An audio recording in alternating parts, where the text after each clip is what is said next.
I know what you see. I mean, what you're talking about. I've seen it happening live in front of me because I'm presenting. I'm in a gallery reception. I can see it. You can read people's faces and how they are talking. And um, something I would say is don't feel pressure or embarrassed by if you are not getting it. It's, as I said it, art is very individual expression. You have to stop and be grateful for that moment. And oftentimes that's the thing that we see disappearing kind of in the modern digital age, where every moment that could be free to breathe.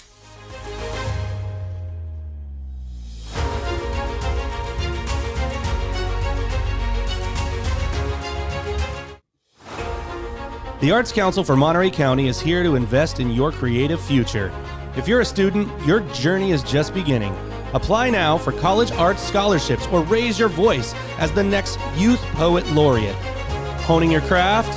The Arts Council for Monterey County offers individual artist grants and free BusinessWorks professional development workshops. From finding inspiration to building a career, the Arts Council for Monterey County is your creative partner. Learn more at arts4mc.org. That's arts, the number 4, mc.org.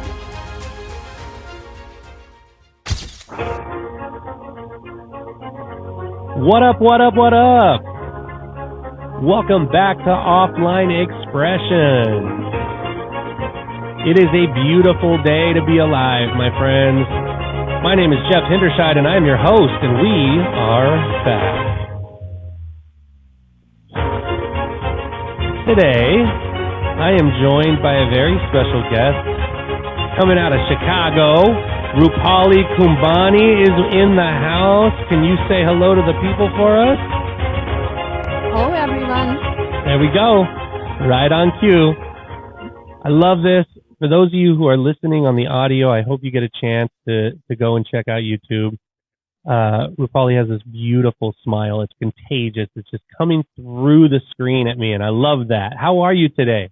I'm good. How about you, Jeffrey? I'm doing pretty well. We are in a very busy time over here in production, and sometimes that can get really stressful. But when you stop and feel the gratitude for what the wonderful things are that we get to do, it's really great. So I can't complain. No one would listen, so... What are you, okay, so you're coming out of Chicago, yes? Yes. Oh my gosh, I've always wanted to visit over there. I've never been there. I've been right over to the East Coast, but never into Chicago. Yeah, you should come, but don't come in winter. I know you are in California, so coming here in the winter would be a shock. Come in summer, which is beautiful. Spring is hit and miss, but fall is beautiful. So I would recommend summer and fall as the best time to come to Chicago. Okay, so get it in the calendar. August, September-ish? Yeah, you can see fall colors. If you love the art, then you will enjoy those fall colors. So I would say between September to October, you will see tons of color in a different part of Chicago area. So yes, that's a great time to be here. All right, well, you heard it here first, folks. We're all going to Chicago. Well, welcome to the show. I'm so glad that we were able to make this work. I appreciate your patience as we figured some stuff out last week, but we made it happen. So first thing I want to ask you right out of the gate, you are you're a very dynamic person, a professional, an artist, and all of the wonderful things that make us human. And I want to just give you the opportunity, please, can you tell our listeners who you are, what you do, and why it's important. Give us the rundown. So I would say I'm photographer, I'm painter, and planter. So that's the three-piece combinations I work with. I call myself as an experienced artist or experienced planter. What I mean by is I sell my artwork and my plants, which is based out of different countries, is based out of my travel. So people I meet and places I visit shows up into my art. It shows up into a plant. So when you buy something from me, you get a piece of world in your space. And making that as an experience for you. So making your space curated for your experience based.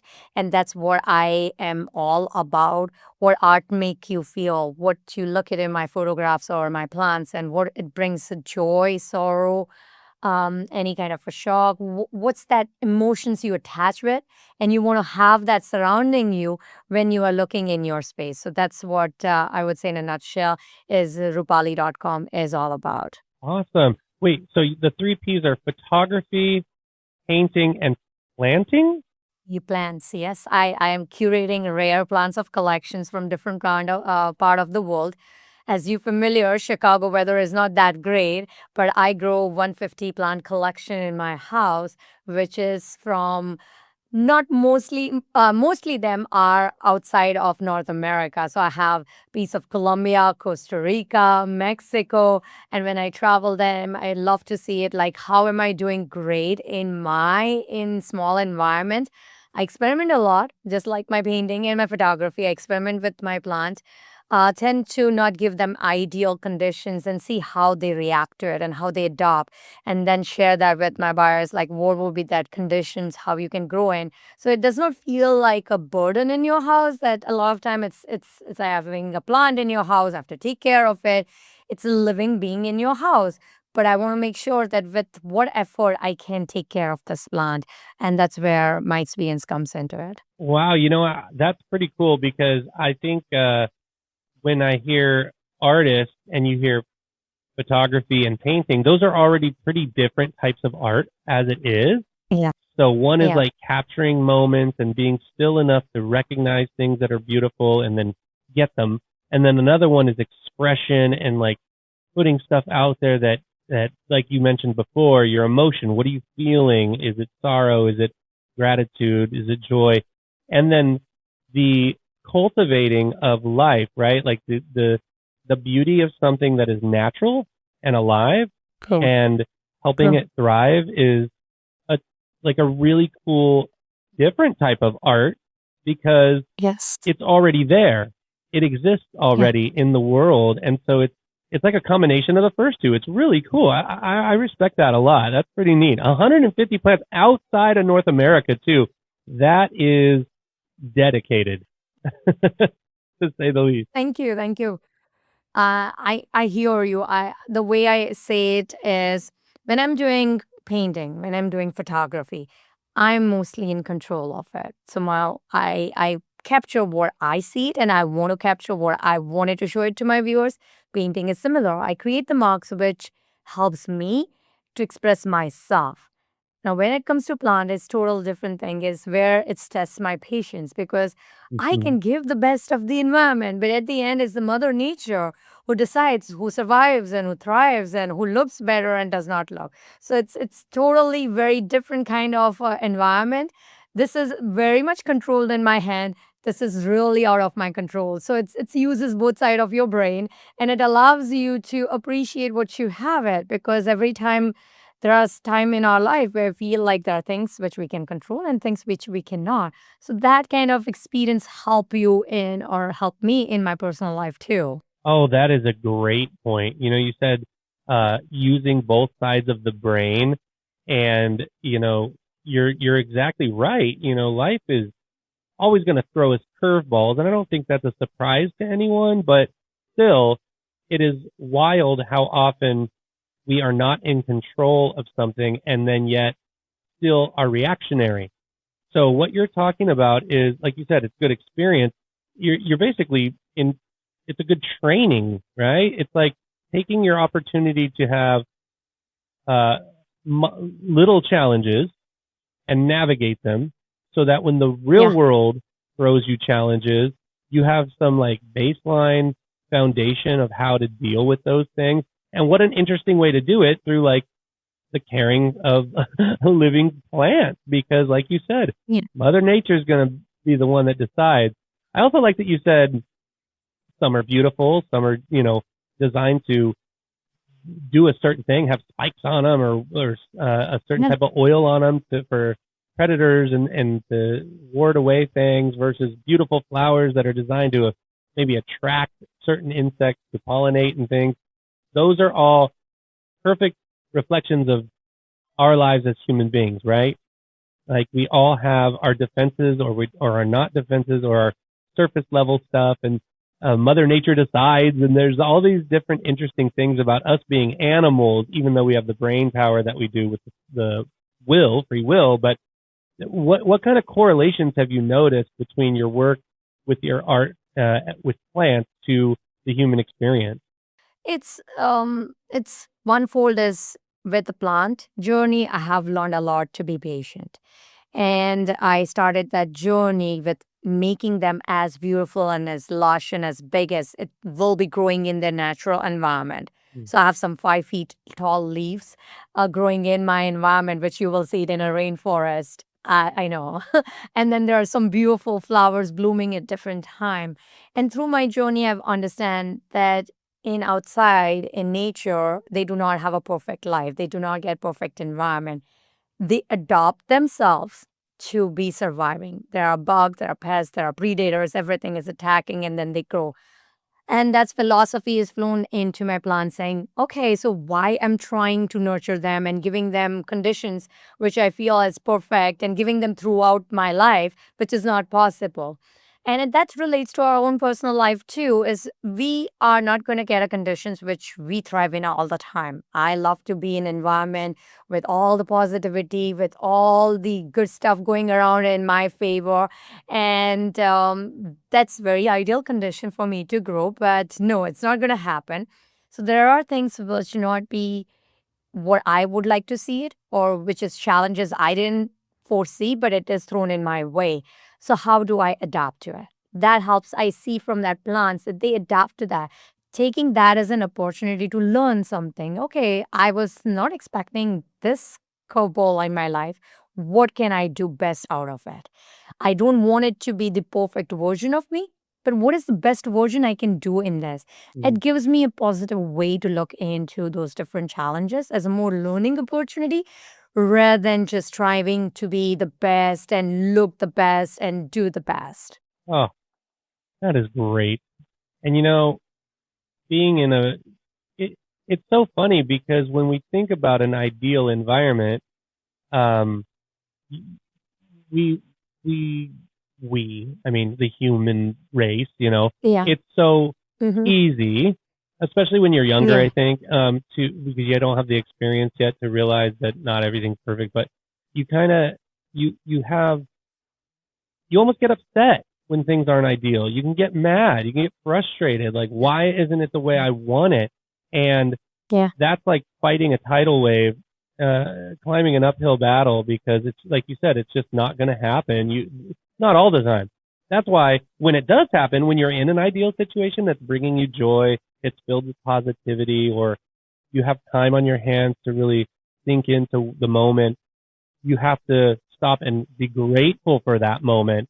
And oftentimes that's the thing that we see disappearing kind of in the modern digital age where every moment that could be free to breathe and look around and accept and feel the gratitude of where you're at and what you're doing is now siphoned away by fragmented moments of, well, I have 2 seconds here. I better check my notifications. I better scroll for a second. Did anybody look at my story? All of that stuff starts to fill all of those moments. And then we wonder why people are constantly feeling upset. It's like they're not giving themselves a chance to refuel. And so I love this idea that you just said about watching another living thing and how it adapts and to thrive for its best self and to stop trying to control that environment for it and let it do its thing. And then how can I Yeah. kind of emulate that? That is a beautiful way to kind of take advantage of that art. I really love that. Exactly. It means at the end, when I'm doing these experimentations, some plant dies, some thrives, and some needs more time. That's what real life is. Some journey we take does not give the results, and you realize that, oh, that's not path for me. This is not something I wanted to do, or this is not who I am. But that's okay. It's good to take that journey rather than living in what ifs. So I feel like that taught me a lot to be more patient. It taught me to follow my heart and say, this is what the experience I wanted to go for it and learn from it. Even though it's not initially I have planned it, but that's something came in my life. And how about I just work on it and see whether which direction this will take me to. So that's something I have learned it from plant. From my art is another journey I've did it because you talked about the complexity of the my photography, my painting, and then plants. I will add more curveball to it. Is if you open up my paintings and my photographs, I work on very different genres. So in my painting, I'm not your just portrait artist or a landscape artist. I have dabbed into abstractism. I have worked into still life. I've done all different subjects with different media. So I played with oil, I've played with watercolor, I've done it charcoal, pastels. So I've learned all this media, and you will see work in all different side, and they would have look all different in different people. So what it means is it's a different media I work with, and I do not have a consistent mark. Same goes with my photography. I do wildlife. I use nature photography. So when I was trying to initially start my journey of selling my artwork, galleries have a tough time to sell my painting because they said there is no consistent mark. If you see Degas, there is Monet, they have a consistent marking, and you know through their painting what it looks like. For Mm, them, it was difficult to sell my artwork. And they asked me to build that mark for myself so that they can sell Rupali's work to buyer. And that's where the choice came in my life. And I said, I do not want to paint so that I just can sell something. right. This is who I am. I express myself in different ways. I experiment with different subjects, and this is how I feel it. And this is my experience. I wanted to give it to my buyer. And that's where the Rupali.com came into it, saying, I want to create digital media where my buyer can directly connect with me, buy directly from me. So I know we were talking about digital medias and how scrolling happens, but you can use digital world for betterment of that too. And that's what I did it. I leveraged technology to make it more accessible to my buyer, to connect with them who are interested in those experience which I'm trying to sell, who are not looking for what Rupali's mark looks like from one another. They are connected to each piece individually. I see. Okay. So that is, I think that is like maybe a perfect summary of the artist's plight because I often say to people in the performing arts, nobody's getting rich here. If you're doing it, you're probably doing it because you love it. It's something that you're passionate about. The money is how you can maybe survive. You got to pay bills. There's things we need money for, but it cannot be the driving purpose of your expression. So it's interesting. I know exactly what you mean when all of a sudden it's like, okay, well, how can I then turn what I love to do all the time into something that I get to do all the time, right? And so that oftentimes leads to how can I monetize it in a way that can just help me survive so I can keep doing it. Otherwise, it becomes like a hobby and then you have to do something else to get the money side. So that's a really hard path to walk. And I think most artists probably understand it pretty well.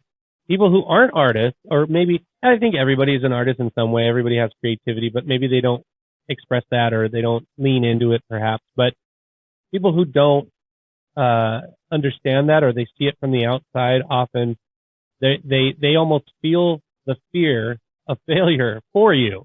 It's like, well, what are you going to do?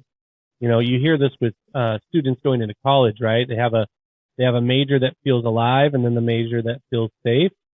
And there's this terrifying crossroads of, well, what if I choose the wrong one? I want to do the one that makes me feel alive, not the one that's just going to get me the six-figure salary someday.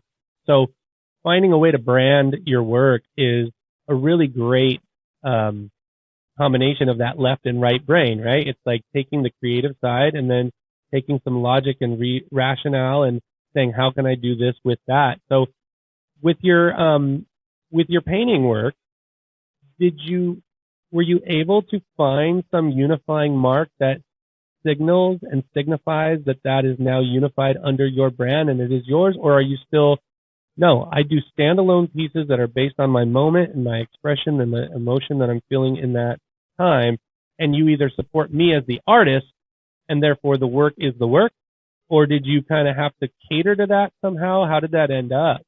No, I do not have a collection of the marks in myself where it just says I'm still I'm still true to my authentic self, which is my marks are based on the experiences. As I said, it's places I visit, people I meet, and that shape that experience for me and that shows up in my work. And I want them to feel the same experience or something different, but it should bring you that joy, that memory back to your life and in your space. So that journey is, I wouldn't say it's easier. It's difficult to walk into, but Right. that's I feel like when I see it in a mirror, that's the authentic self. I want to be myself, and I say that is how I feel as of now that I want to express and do my art journey on. And I find a venues like there are exhibitions. I put it in myself out into so many international, national exhibitions and won awards in there. So there are venues to present myself and then take social media platform to connect with people to showcase what that means like and have that unique people who are really interested in the kind of voices I'm trying to sell. Right. And that's what my audience base is. Yeah, and I'm like blown away by your work, by the way. I'm looking at Fine Art America here and your paintings and your photography. Some of your wildlife photography and the architecture and still life. Um, it's breathtaking. It is absolutely breathtaking. You have such a beautiful way of combining color in your abstract paintings that really show transition and transformation. You have such a good eye in catching these moments that are still but also so beautiful because they just exist, you know? So I can see, I can feel all the things you're saying to me just by looking at these. And so I do have to give you a lot of respect because you definitely walk that walk. You don't just talk the talk. And so, I'm loving it. It's amazing. Good work. So talk to me about like how this happened for you. How did you, like growing up, you grew up in Mumbai, yes? Yes, I'm growing up in And so how Mumbai. did you get to this level of artistic expression, photography, and the United States? Like what journey brought you to this beautiful art world? So actually, I started painting at very young age. At age of 7, I used to sketch people or other cartoons when it comes up in a newspaper. And my mother was the one who shows that talent in me, and she said needs to be nurtured. So she worked with different artists around our area to teach me during their free time and when my availability is. Sometimes as we're growing in my education, which is very intense. People who are not familiar with India and how it is. It's very hustle driven. It's very competitive world we live in there. So education was taking over my artistic journey. So I could only use it during my breaks. So my spring breaks or my summer breaks is the time when I take my art as a passion and continue doing that. And during my college time, it's completely stopped because I didn't have a bandwidth to continue working. So by that time, I have a breadth of collections and charcoals in pencils and watercolors, and I've learned those techniques partnering with different artists and learning through them. And that continued throughout my life also. I did not have a completely as an art background or a art education. When I moved to United States, that's the time where I looked into my career and to my forward path and say what I wanted to do the next. And I felt art should be coming back into my life because that part of my life I have given up because of education, work, and everything. And I found good pastel artists around me, and that's how I got back into art and got introduced into pastel world. My art teacher and colleague, she taught me a lot into art background that how to present yourself into the gallery. What are those standards? Because not having an art background did not have the understanding. I have a good high-end eye and hand coordination. I can paint well, but did not have a background. So she was the one who has introduced me to all background. That's how I continue with my painting. Photography came when I started traveling more. I fell in love with carrying a camera with me and catching those moments. And I started with Canon, but it becomes more and more bulkier when I'm hiking or when I'm going into national parks. Those equipment was getting heavier, and that's where the mirrorless camera came in picture. So I jumped into that and started playing with the Sony mirrorless and started capturing the moments where I'm traveling. My first wildlife, like this serious wildlife, came into the one which you were looking at is in Kenya, where I traveled 3 years ago. I invested into big lens and I wanted to shoot some of the wildlife there. And that was my first time. But again, I was so lucky that in 5 national park in 7 days, I got a breadth of wildlife photography and I loved it. It's like that's my favorite genre in photography. I just enjoy working with wildlife. Birds are different wildlife. I mean, I just came back from Costa Rica and had a bird photography there. It's very very labor intensive than what I have did it in Kenya. So, but it was a great learning for that. So that's how my photography journey has been moved. And plants came in during the COVID time where I could sit down and invest into rare plants and do research and how they work and how I can curate my own collections. And all of three are now going with me. And it's a continuous journey. Every time I'm painting, I'm doing, I also learn my own framing. So I do most of my own framing by myself. If there are bigger pieces, then I work with custom framing outside. But I have learned that process. So it helps me to understand the every aspect of the painting. Photography is same level when you print it. I printed on different formats. The Fine Art America, which you talked about, that came out of that. Like I see when I talk with my people and buyer, everybody does not have resources to buy big paintings or big photography. They don't have the time, they don't have the space. So that's where I looked into place where it can print into mugs, can be done a calendar, can do a sticker which you can carry with you, which remind you of that place. And Fine Art America is that venue where I can do that. So and I've been sharing that with other people too. So that's how I'm growing. With each time I connect with people and learn what's working with them, what they would like to see more, and how can I cater to them. Yeah, I can tell. That is, first of all, it's a really generous spirit to have because you're right. Like, there are so many beautiful paintings and pictures in this world that are just way expensive for people. You can look at it, appreciate it, love it, and want it, and just not ever be able to get it. You just can't. And that's a lot. I think a vast majority of people might feel that way. I know there's a local gallery near me that is run by a friend of mine, and they always have brilliant artists in there and photographers and painters. And if I'm being quite honest, I look at the cost. I'm like, I can't buy that. I can't buy that. It's $250. It's only 3x2. I'm not saying it's not worth it. I'm not saying that value isn't fair. I'm saying I can't do that. So when I go to something like Fine Art America, what I'm blown away by is the work. Okay, your photographs. Oh my goodness, these wildlife prints from your Kenya run they look like they should be on the cover of National Geographic magazine. They should be all over the Discovery Channel. They are just gorgeous. The lunchtime print with that bird taking down that fish is ridiculous. The hyena licking the baby hyena, that lion, the lioness, that sea of flamingos, these rhinos, like, unbelievable that you saw all of this and captured it in real time. That is astounding. You would think that you're an anthropologist photographer that was on like a special like contract to go do this, but the fact that it was your passion and you went and you just did it is beautiful. So that's the first thing. The second thing, it's so affordable. You can get a canvas print, an art print, a poster, a framed one, a metal, like you can adapt it the way that you want based on what you're seeing. And I mean, that's a special thing. Like, I'm like looking at this going, okay, I'm going to do a little office revitalizing here. I'm going to get a couple lions, maybe these elephants up here, $23 there, $25 there. You know what I mean? And I feel your emotion in this because presenting it to the world in a way that they can actually have it for real, Yeah. could have it themselves Yeah. is a real unique stance because a lot of people just can't. So good for you.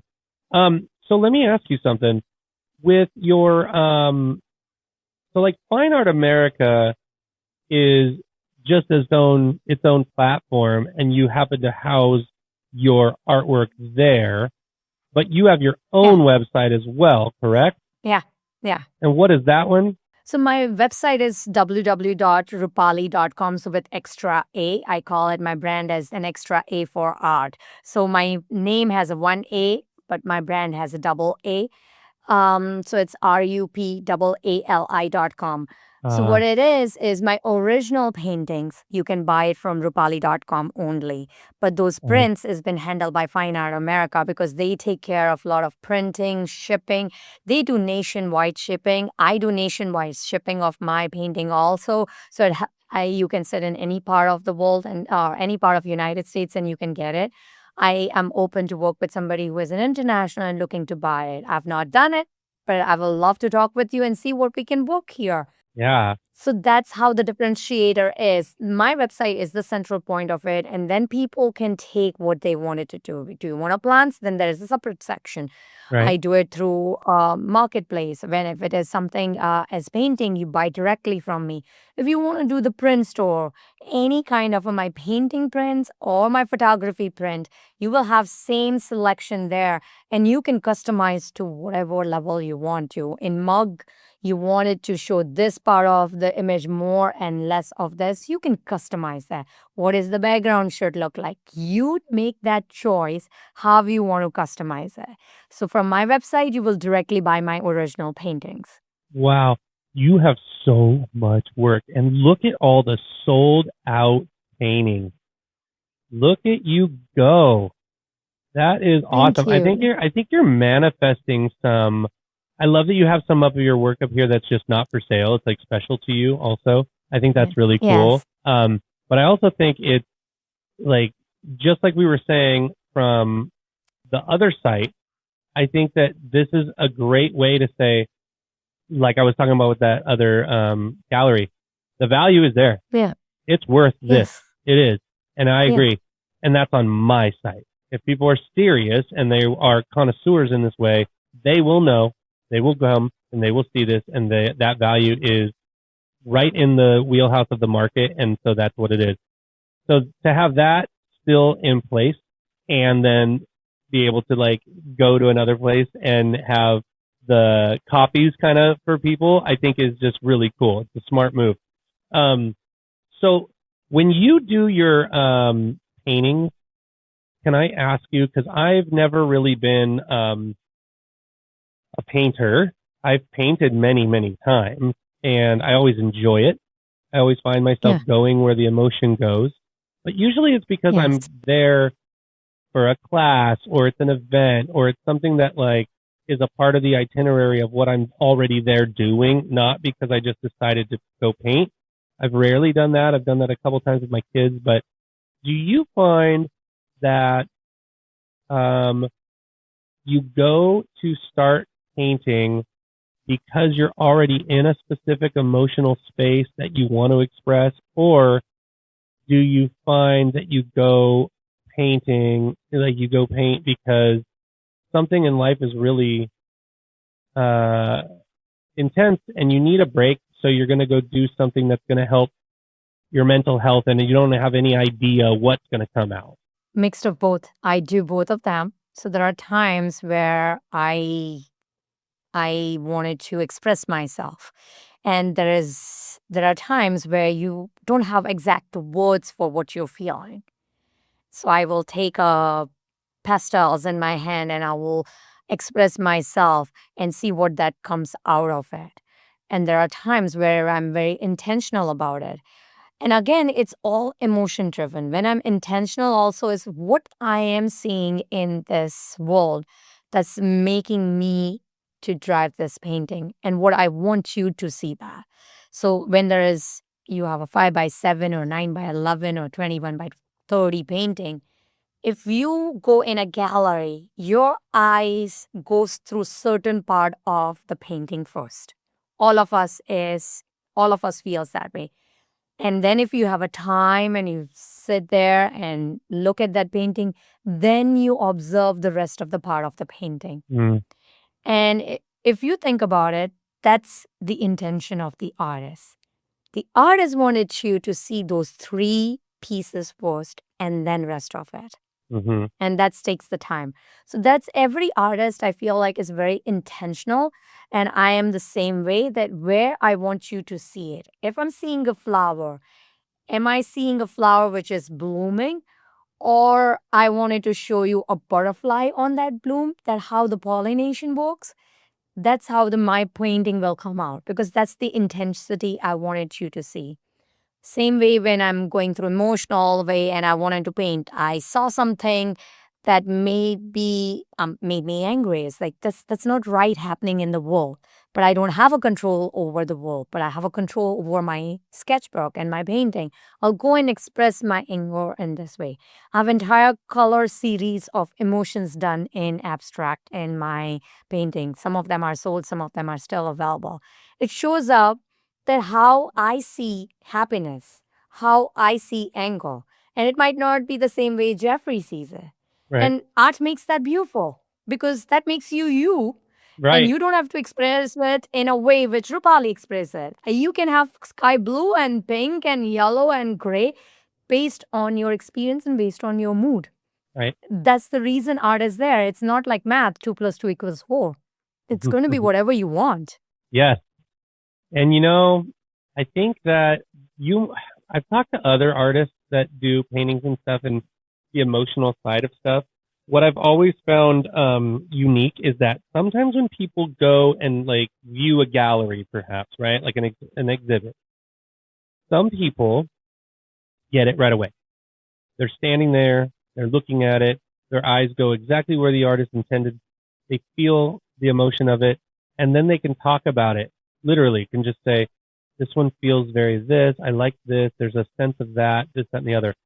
And then others don't get it at all, and sometimes stand there and go, it just looks like paint on a thing. Like I don't get it, right? And so there's almost some comedy in that. You hear about this. It could be in movies or TV shows, right? It's displayed in public. Like what is going on there? Is there a connection that is just not happening? Is there a way for people who maybe don't quote unquote get it to cross over into this place to where it's like they all of a sudden see it for the way it is? What is the suggestion from an artist, from a painter, to help people who are looking really see? I know what you see. I mean, what are you talking about? I've seen it happening live in front of me because I'm presenting. I'm in a gallery reception. I can see it. You can read people's faces and how they are talking. And um, something I would say is don't feel pressure or embarrassed by if you are not getting it. It's, as I said it, art is very individual expression. And if you feel that I don't see something different out of it, it's okay. Mm. It's way you see the art, and you don't have to be according to somebody who says, oh, I seen the art this way. Because what would happen is then everybody starts interpreting art in a one format. There would not be a diversity in it. I enjoy when somebody says, oh, I see this part here more. And then somebody says, I want to see this part of your painting up here, which is different. And I like to see that. I want that diversity. I want what you interpret in that. I don't want you to interpret what I has been seeing. It's unique to you and you should keep it. I don't want you, I am in that quadrant where I don't want you to convert into that other side. I'm okay if you said, I don't feel this is different because that's not painting speaking to you. That is not painting for you. Right. And for all of us, there are certain paintings made it for me. I will go and some artists I love it, and some artists I will feel like, that's it doesn't mean I'm degrading their work. Right. If you're doing that, that's wrong. If it's I don't like it means it's bad. No, that's not what I'm saying. Mm-hmm. I don't like it, it's not for me. The artist has poured their heart into their work. Every Right. artist do that. I respect that. But that work is not for me. And that's okay. You Yeah. should find the art which speaks to you, your experience, and then you will truly appreciate it. You don't need somebody else to tell you what it feels to you. And that's okay. Yeah. That's a really good way to explain it. And it's a unique combination, right? Like you have this person that's expressed their emotion onto the canvas, and then you have the emotion that it evokes from a viewer Yeah, when they see it, yeah, and those are two different yeah, people. And yeah, you make a good point when you say, it's not. It doesn't mean that it's not a good painting. It just means that that one's not for you, And so, like I've been looking through your stuff as I looked through it before, but now I'm like really diving in when I listen to you talk. sure. And the Yeah. one that continues to come back to me that I just cannot get away from is that fall freedom. I just am, I'm like overwhelmed by the bright beauty of the green and the teals and like that deep color mix of the leaves on that side. And then that transition to the reds and the yellows. And in between it and like on the background, there's like this beautiful color palette mix of use. It almost looks like a network of neurons, right? Like all like Yeah. climbing together that are like connected. So nothing's actually separated. It almost looks like everything's connected in some sort of current because of the color. And it is just Yeah. gorgeous. I really love it. It's beautiful. Thank you for sharing that. And that's exactly my point is. So what painting you are looking at as a fall freedom is part of my fall series. So growing up in Mumbai, I never seen fall colors. And coming here in Chicago after that full winter and summer, first time when I saw fall colors, I gone crazy. It's like these colors, I've not seen it in my life. What are these colors? How this happens in nature? And so my first series on fall was to that fall series has 4 paintings, and 3 of them, which is done in pastel, has real leaves. So if you see others, so the leaves which you are seeing, it is the real leaves. Oh my So God. that's my craziness. I went outside and collected all the leaves. This is good. This color, I cannot mimic it. I want to have that nature in my painting. So I've Yeah. taken that leaves of different shapes and sizes and then added into my paintings. And some of the other paintings, if you see, it has a tissue paper and made it in a way, it gives you that fall look. And Mm, fall freedom is the only one which is abstract.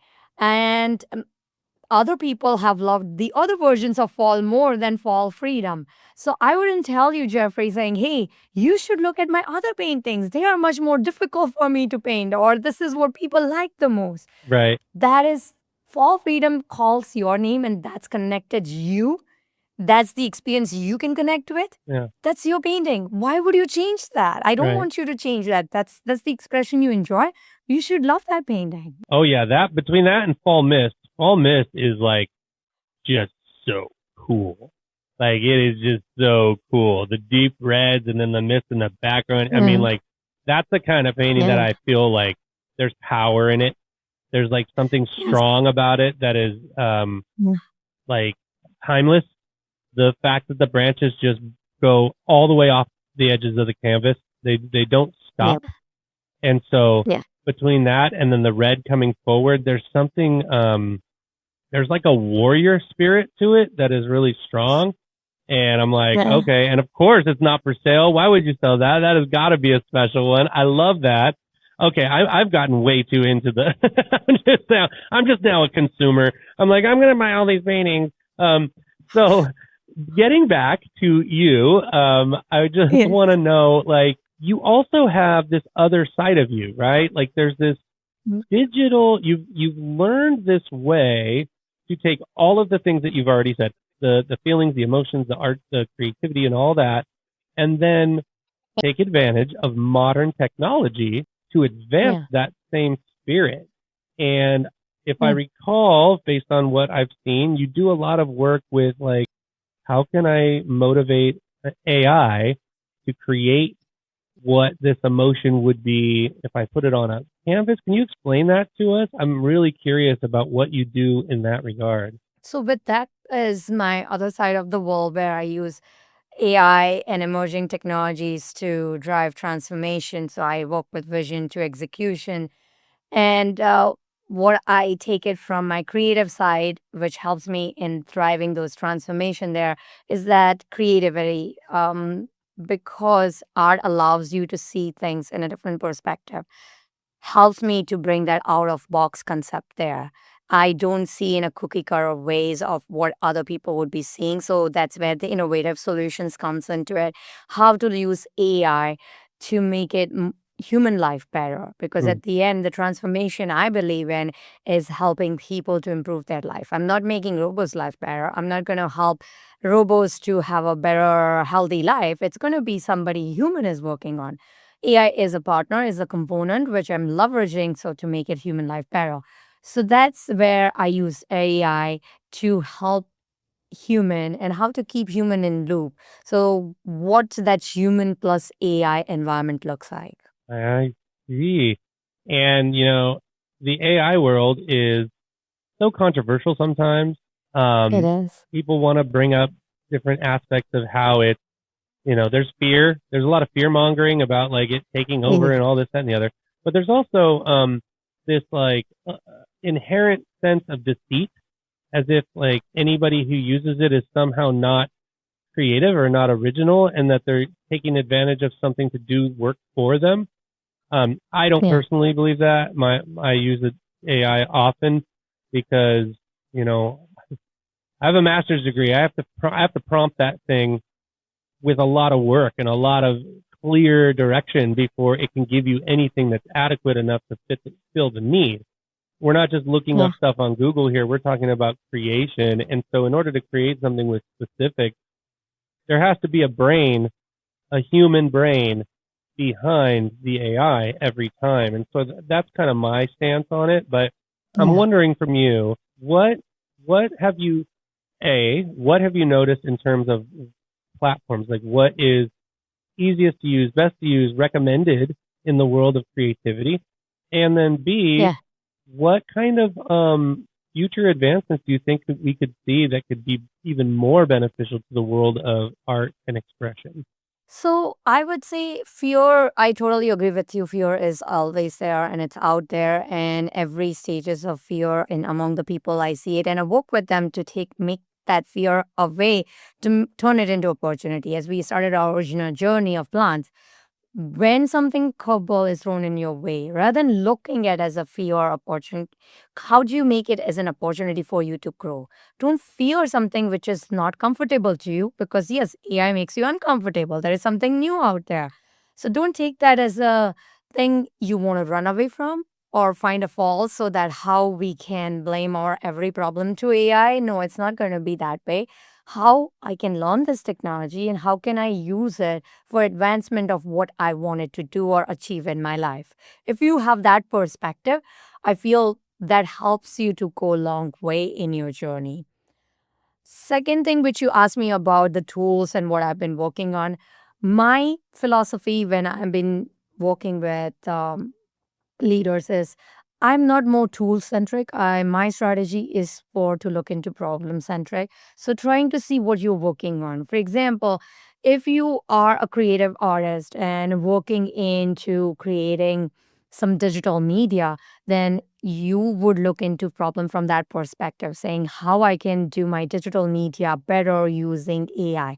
That time your tools would be different than somebody who is like me, a photographer or a painter because I do editing of my photographs in Adobe. So that way, Adobe Fireflies becomes another tool for me to how to use AI and still keep the integrity of my work intent. It should look like the work coming from me. So again, that's my choice. You might decide that I wanted to convert my images into something unrealistic image, and that's how my creative journey is. Then you will pick up a tool differently than what I've been doing it. So I always suggest people to look into what you're trying to achieve. What is going to be your Mm. artistic voice looks like and stick with that and then experiment with what different tools helps you.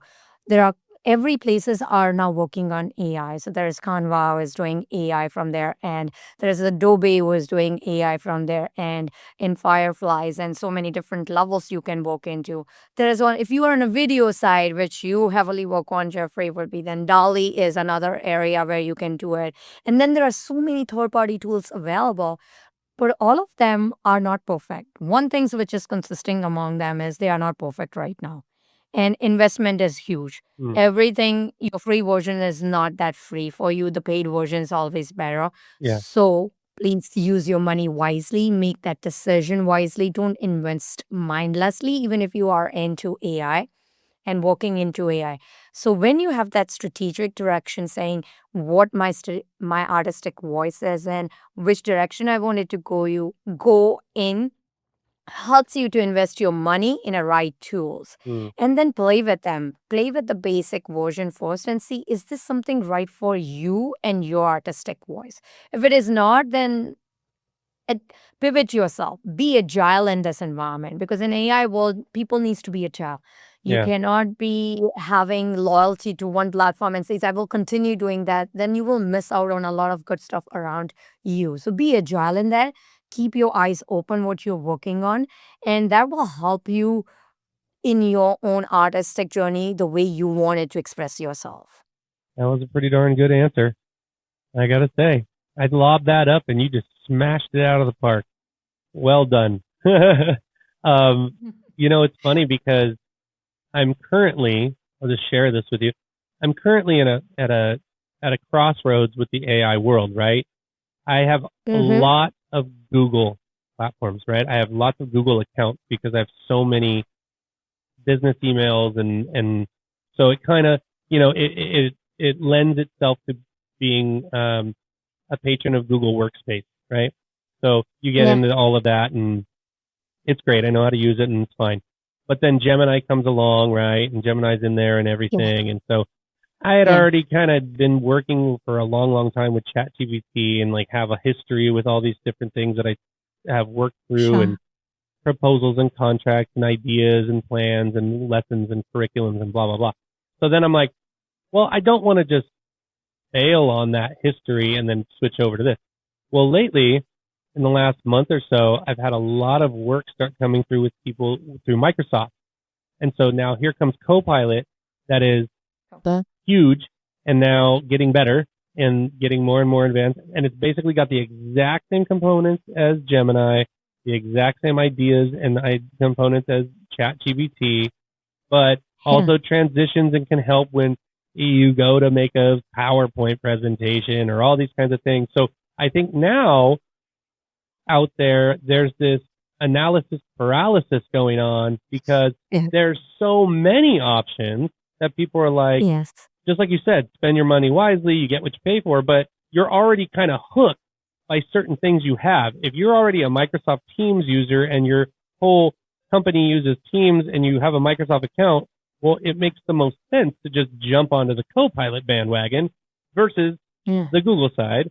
But for those people Yeah. out there, small business owners who are trying to like go, Sure. what do I do? Which one will help me take a little bit of pressure off of me, but also give me the advanced ability to stay in the game and be relevant with everyone else without having to spend a fortune or have piecemeal, right? Where you buy this Yeah. account over here and this software there. How can they navigate the best way to put together the structure? Like Adobe, really good, Firefly, all that. If you're into the video side or the painting photo side, but somebody who's just like, I need to be relevant on my website, my social media. I need videos, reels, that kind of stuff. And I need to be able to Yeah. structure my content without buying $1 billion worth of different AI strategies. Yeah. What would you say to those people? Again, mix of both. I'm going to telling that you yourself has said it. Models are increasing it, and people don't understand about AI is the AI gets better with the data which you provide. If you are on a digital side of the world, it's totally different. But if you are running a small business, then your P&L, your reel is or your post is not just the image, but the content you present in it and which way you present in it is also important. So there are different component of even in a marketing space how you do it, and then the digitalization out of it like ads and how you whom you will use it. So that's different aspect would need more data. If you're Mm, just saying, how can I, modify my images so quickly so that I can get it out of the door, put it in a social media so that feeding the algorithm. I feel like Canva is really good in that space because they are partnering with also third party AIs, which you can connect with if you feel like, oh, they have something cool in DALL-E and they have a collaboration going in DALL-E. So Canva makes it your life easier, connected it to your phone. You upload through your phone, make your edition, and then present it in there. And if you are like me, then a lot of time the Canva images for me, my photographs are coming into that painting or into the reel. All of them is coming through Adobe because that quality of that images is coming through Adobe, which helps me to market that well. So it's the combination of that too. That's what I felt is right now good for me. But I'm always open. I'm working on different models at a different time. So I practice and see what is worth for my time. And in all of them, money is one thing, but burnout is also very real. People are burning out quickly yeah. because now, as you have said it, everything changes so quickly. Where to invest my time into? Hence, that earlier strategy, which I said it, having your voice and finding in that direction helps. Look into online availability, like data is available, free communities. Now there are meetup groups. There are so many free information available for you to connect with real people, not something Microsoft is telling you or something Google is telling you or some influencer telling you. Talk with real people and Mm, get their real experience. That is super helpful in your community. Find those people and say, hey, what's working with you? And that's a lot of easy or free way yeah. to expand your business because at the end we are talking about AI is good for human. We don't want to lose that touch. We want to be part of that community we are in. And that's where AI cannot tell you that, but your real friend can tell you. Your people in your community, in your industry will tell you what's working and what not. They have their own fair share of experience. So that will stop you to burning out further and invest your money wisely. Ah, that is good advice. Thank you for that. Between painting, photography, plants, and I would say you might be the most well-rounded artist I've ever seen, met, or talked to because that is a grab bag of a lot of different things. And yet you have a unified center uh, about the emotional and the balance and the psychological, like the well-being side of each one of those areas to really capture what this show's about, which is express yourself, be your authentic self, but also find balance in the areas that are outside of your control. The world of technology is not going anywhere, and all we need to do is make sure it's not running us. We are using it for our, like you said, you're leveraging it. And that is a great, like, bottom line skill that everybody needs to learn how to do, myself included. That's the whole thing we're doing here, right? That's the mission. Use it to our advantage, but don't let it take over, right? Yes, exactly. And that's what my journey is too. You may step away from it, you may fail it, but don't take it as a failure, as a stop point. Continue your journey, learn from it, Mm. and move forward. I feel like that's what something message I would love to give it to people, saying go out and experience things apart from your digital world. Digital world is good. It helps you to make that life better, to sell your book in whatever platform you're doing it, but don't lose that human component we have it. Our community, our experience, the nature, the wildlife. Once you experience it, it helps us grow better in our personal and professional life. Amen to that. Well, Rupali, this has been a wonderful conversation. I'm so grateful for our time today and looking through your work. And one more time, I just want you to tell everybody how they can find your work and how they can get more information from you. So you can connect with me and see my work at my website, which is rupaali.com. That's where you will find my paintings, my art stores, and also my plants. And then we can connect together from that. If you have any questions, there is a contact us page. Feel free to reach out to me if you need any clarification. Excellent. Well, thank you so much for our time today. I'm so grateful for you and We will be connecting via email because I'm going to have some questions about some AI stuff too. And I'm going to keep looking through that fall series because I have a feeling I'm going to be going back to that store pretty soon. Sounds good. Thank you. Thank you so much, and you have a good one, okay? We'll talk soon. You too.